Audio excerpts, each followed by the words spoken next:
এই মুহূর্তে সোনাখালী 1 নম্বর পাম্পে অমলদার দোকানে একটা বড় অ্যাক্সিডেন্ট হয়েছে।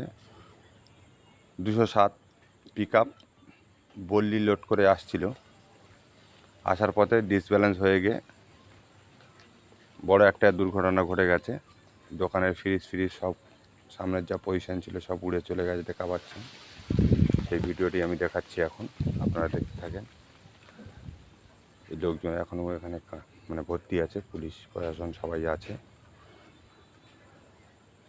সামনের পজিশন, অমলদার দোকানটা বন্ধ ছিল, সামনে মালজাল ছিল, আর পাশের যে দোকানটা ছিল এই দোকানটা খোলা ছিল, সব ভেঙে উড়িয়ে দিয়ে গেছে।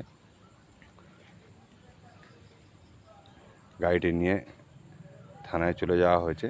207 পিকআপ ভ্যান অবস্থায় এখন এই অবস্থা আছে।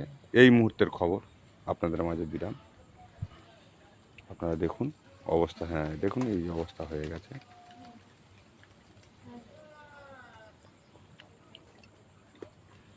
সবাই ভালো থাকবেন, ভিডিওটি শেয়ার করে অন্যকে দেখার সুযোগ করে দেবেন, এই প্রোফাইলটিকে ফলো রেখে দেবেন এরকম ভিডিও পেতে।